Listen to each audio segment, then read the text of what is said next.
Muy buenas noches, nosotros somos el equipo Voxles, conformado por Fabricio, Carlos y nuestro servidor Enrique. Les vamos a platicar sobre el tema del mandato de masculinidad y las hipótesis. A mí, durante una exposición de proyectos, siempre me comparaba mis trabajos con los demás, por lo cual yo me salía de las clases y me sentía mal conmigo mismo y no me podía abrir hacia los demás. Mis emociones las cerraba y no me permitía poder expresarlas con otras personas. Solamente los alejaba y los lastimaba a ellos y a mí mismo. Pues bueno, a mí me tocó estar en un salón donde nada más hablaban de fútbol y a mí nunca me interesó el fútbol. Entonces yo me quedaba fuera de la conversación y eso me sentía fuera de lugar. Entonces empecé a investigar, pero la verdad nada más hacía que me sintiera más frustrado y menos feliz conmigo mismo. Y pues bueno, el semestre pasado yo me fui de experiencia rural a Chiapas, no era rural, donde hubo una actividad que se tenía que representar por equipos un concepto. El concepto de la sororidad, donde las mujeres se unían contra mí, que yo representaba el patriarcado opresor, y eso me hizo sentir muy incómodo y al mismo tiempo me hacía reflexionar de que yo no soy parte del problema. Sin embargo, como aquí dice la frase, la vida es una gran obra de teatro escolar, de esas en las que, aunque no quieres participar, te meten a la de fuerzas. Bueno, para empezar, vamos a explicar qué es la masculinidad. Como un autor dice, Luis Bobino, es un psicoterapeuta, dice, y cito, es una arbitraria construcción social resultante de la organización patriarcal y el dominio masculino en las relaciones de género. ¿Qué es lo que nos educa a tomar ese tipo de acciones? La misma sociedad, cultura y la educación que tenemos mientras crecemos es lo que nos va caracterizando o etiquetando para ver qué es nuestra masculinidad o nos va formando para ser ese tipo de hombre que nos forma en la sociedad. Bueno, ahora vienen estadísticas. Según el INEGI, 8 de cada 10 suicidios en México fueron cometidos por la población masculina. Desde 2010, la tasa de suicidios en hombres ha ido en ascenso y es la segunda causa de muerte en el rango de edad de los 15 a 29 años de edad de los hombres. En la Ciudad de México, en octubre de 2017, se presentaron 152 casos de violencia sexual, lo que representa un incremento de 290% en comparación del año pasado.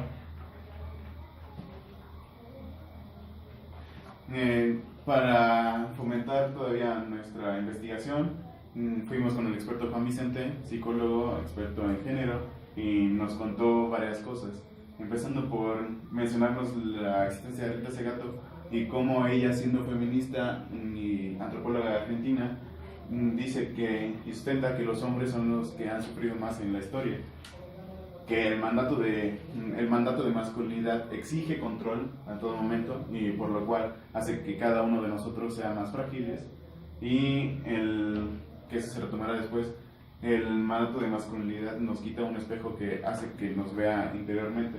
El feminismo nos lo puede regresar.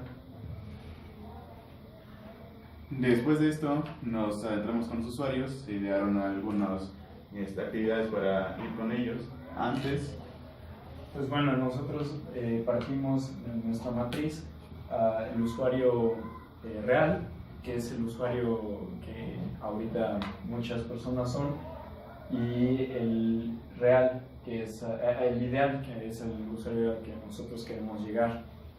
El chiste de la matriz de arquetipos es utilizarlo para identificar ciertos usuarios y a través de eso aplicar nuestras pruebas para saber cómo se mueve cada uno desde su arquetipo. Pues bueno, se hizo con Lash y a grandes rasgos se puede evidenciar que estos, por ejemplo, que están dentro del arquetipo actual, son hombres hegemónicos que se limitaron a poner cosas como mujeres, comida, videojuegos, frases de que tú puedes lograrlo, lujos.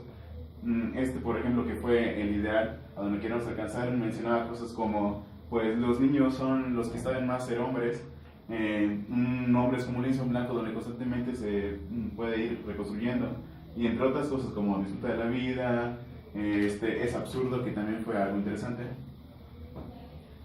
Tenemos el Direct Storytelling donde los usuarios nos contaron que la mayoría de sus historias involucraban al padre como una figura masculina en la cual ellos podían copiar actitudes que tomaban de sus padres hacia los demás.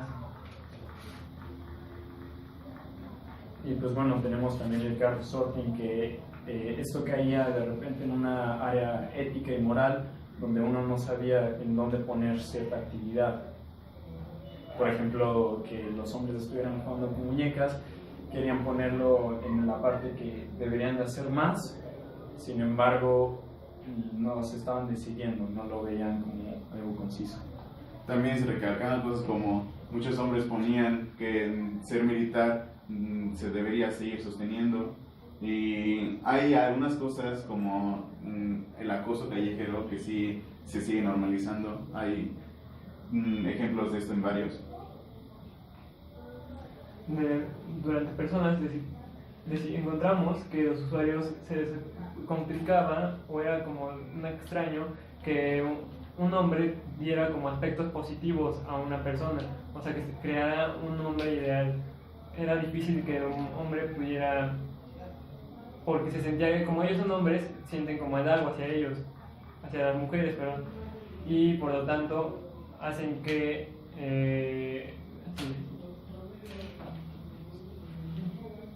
Bueno, entonces podemos encontrar la problemática.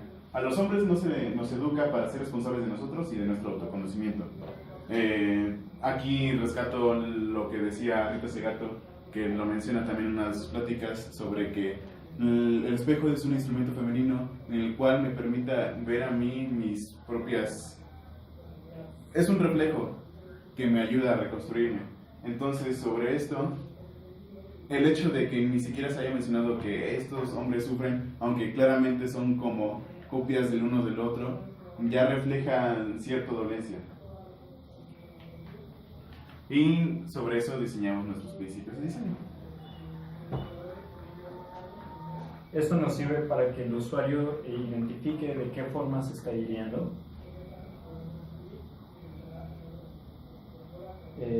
También para que el usuario nos permita entender en qué parte de su infancia está recorriendo todos estos procesos,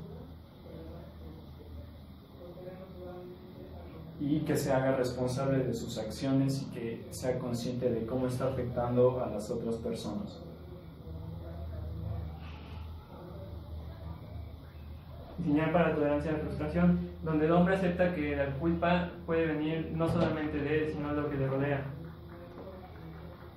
Diseñar para identificación y aceptación de emociones, en donde para que el usuario se sienta permitido de entender sus emociones y la de los demás. Diseñar para la formación de un hombre libre, en donde este hombre sea responsable de sus acciones y sepa que sus acciones tienen repercusiones en los demás. Y teniendo estos principios de diseño muy claros, empezamos a prototipar. Tuvimos una lluvia de ideas en el cual se llegaron cosas como talleres, libros educativos, actividades, y se bajaron dos en específico. Lo que llegamos es que cuando probamos esto con un usuario, nos dijo que él se sentía completo consigo mismo y que no sentía como la necesidad de conocerse a él. Había una dificultad en que el usuario se acercara a este tipo como de aplicación terapéutica, porque no podía aceptar consigo mismo de que necesitaba encontrarse a él. Era como una dificultad de acercamiento a este prototipo. Hicimos una actividad donde escribíamos nuestros números y las personas se podían acercar hacia nosotros contándonos sus problemas. Lo que aprendimos de este prototipo fue que las personas sí se quieren expresar, pero no hay tanta confianza. Y luego también los usuarios que se nos acercaron fueron mujeres. ¿Qué aprendimos de esto? Que en general había un desenfoque totalmente sobre el tema, no lo bajábamos como se requeriría. Era difícil entender, por ejemplo, cosas específicas del tema. No había un confrontamiento de los usuarios con ellos mismos. En general no entendían nada de los principios de diseño. Entonces es cuando retomamos algo que aprendimos desde la teoría, las 6 potencias. Las 6 potencias son herramientas que utiliza el mandato de masculinidad para movernos desde ahí. Pues bueno, el bélico consiste en en donde nos presentamos con violencia y nosotros aceptamos la guerra como un posible... la sexualidad es tener varias prácticas sexuales de alto riesgo, donde presumimos de nuestras parejas sexuales y nuestro desempeño. El económico es demostrar poder a través de la adquisición y gran solvencia económica. Esto implica conseguir recursos sin mesura y explotar otros entornos. El intelectual hace que queramos predominar con el uso de nivel de conocimiento sobre algún tema y sin querer aceptar como un convencimiento de... El político es hacer esta dicotomía de que los hombres tienen que dominar sobre el espacio público y las mujeres solamente se pueden quedar en el privado, teniendo el control sobre ambas características. Y el moral es el que potencializa todas las demás potencias. Es normalizar la violencia y, por ejemplo, un violador se mueve desde lo moral porque tiene el respaldo de sus colegas que dicen: tú tienes la razón si violas a tu esposa, si te engañó, por ejemplo. Seguimos prototipando sobre esto y realizamos un juego donde eres una persona, tú lo diseñas y eres como el capitán de toda una comunidad, donde tienes que nivelar las acciones de las potencias para que no se te salga de control. Integramos este otro prototipo con la misma idea de querer como buscar que los usuarios pudieran tener sus decisiones. Creamos un sistema de dragones y caballeros en el cual nos ayudó a crear un sistema donde el caballero es un tipo de posición de poder sobre encima del dragón, en el cual siempre el caballero ayudaba a que hubiera una posición de poder de beneficio hacia el caballero en vez del dragón.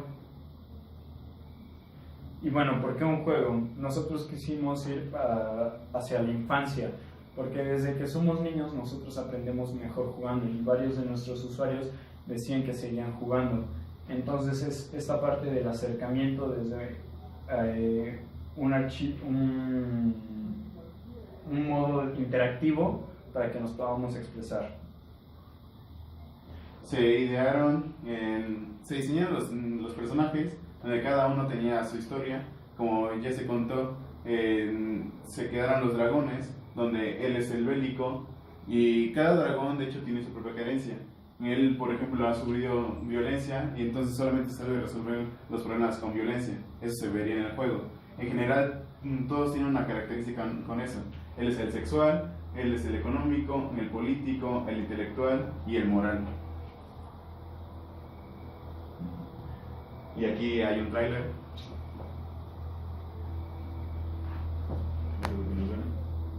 Bueno, pasó el tráiler. Y aquí está el juego. Bueno, vamos a hablar sobre el juego. El juego consiste principalmente en que tomes el control de un juego, el cual es como el alma del personaje, y va tomando como el poder dentro de cada historia de cada dragón. Cada historia de cada dragón representa, como decía mi compañero, las carencias que tiene, pero que sobresalen en una de estas potencias, ya sea económica, sexual, política. Este es el juego que ocupas y es el que vas como ocupando para moverte dentro del juego.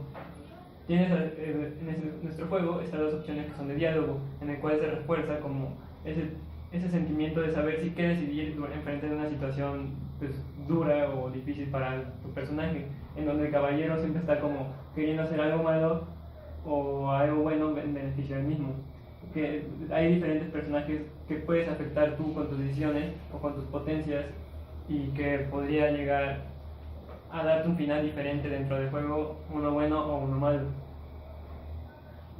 Y pues bueno, aquí se ven las varias diferencias de las decisiones diferentes que tomas. Donde eres libre y donde te dejas encerrado. Y las conclusiones de esto es que los hombres están interesados en crear una historia donde ellos mismos se vean reflejados y se identifiquen con ella. Hay una brecha muy grande para seguir aprendiendo y construyendo en función de esto. El tema es muy extenso y apenas se nos está incluyendo a los hombres en la temática para poder ser responsables. Se necesita aún más la comunidad para poder desaprendernos y recrearnos, en el sentido de que las mujeres tienen una historia de hacerse comunidad y por eso están donde están. Los hombres ya es necesario que nos pongamos en nuestro papel y los usuarios les gustó más la idea del segundo prototipo, en el cual el dragón se transformaba en su potencia, más que ya existían las potencias para seguir jugando. Y pues eso ha sido todo, muchas gracias, nosotros somos Foxless. Me pongo bien nervioso. Por favor, estudien.